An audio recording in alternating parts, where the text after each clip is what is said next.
I want you to understand the word ibadah in Arabic, or ubudiyah, the masdar. It includes two things. If I translate them as one of those two things, it's incomplete.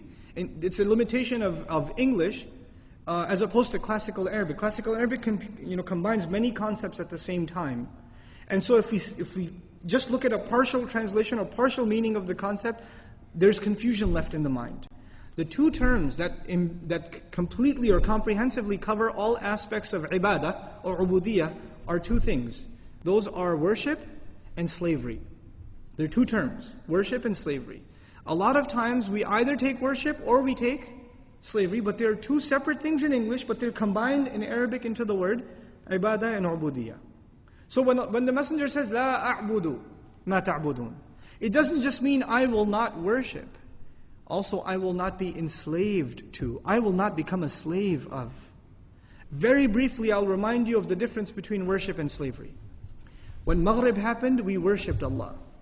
When Isha comes up, we will worship Allah. But in between the prayers, what are we? Slaves of Allah. When you're sleeping, you're not worshipping, but you're still a slave.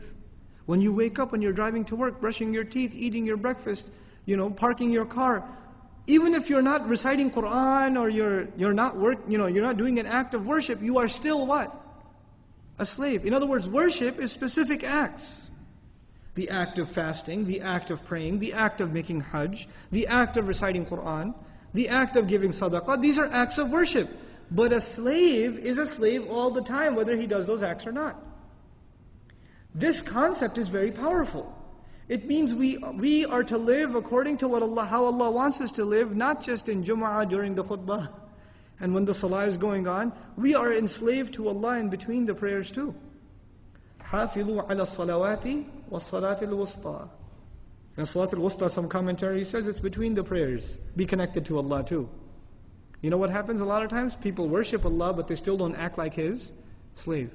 Somebody owns a liquor store, comes to the salah for 5 times. He worships Allah, but he's clearly not acting like what? A slave. He's not obeying Allah. And sometimes, because we have these partial English definitions, you know what happens? We think to ourselves, hey, at least I worship Him. At least I worship Him, so my job is done. No, you worshipped Him, but you're still not a abd of Allah. Worship is one part, slavery is the other. Ibadah includes both. Now the Arabs, they had 2 problems. There are 2 problems. They refuse to worship Allah, but you know what the bigger problem is? They refuse to be Allah's slaves. There are 2 problems in this surah. We have to make those problems distinct.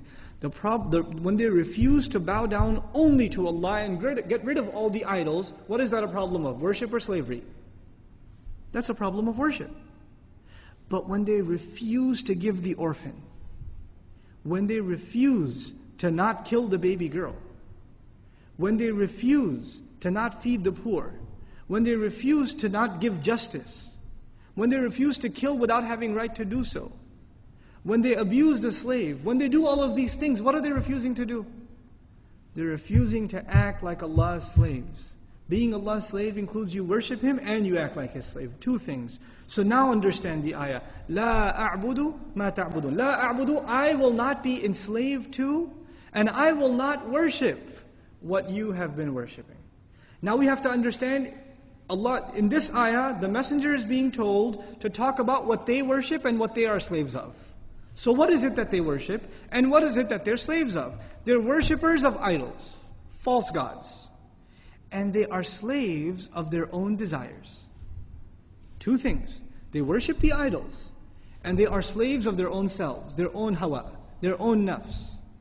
And the messenger says, I refuse to worship your idols, and I refuse to be enslaved to my own desires. I refuse both of those things. I'm never going to. Now, the mushrikun said, he's been rejecting our religion for a decade now almost. Let's give him a compromise, maybe the future. Makkah has become pretty tense, Always this confrontation between the Muslims and the kuffar. Let's make a compromise, life will become better. we're willing to accept your religion for a year, and you accept our religion the next year. And then we'll come back to yours this next year, and we'll all share, in other words, we all share Islam for a season, then we'll all share shirk for a season. And if we compromise, things will get better. There won't be any tension in Makkah anymore. So our future will be better. La a'budu, according to most grammarians, the la on the mudari' actually more than present illustrates the future. In other words, the messenger says, don't have your hopes up. I am not going to. It's never going to happen. I will never, if you're thinking the future is going to be softer on you, I will never worship, and I will refuse to be enslaved to whatever you worship and you are enslaved to. That is never going to happen. Get that out of your head.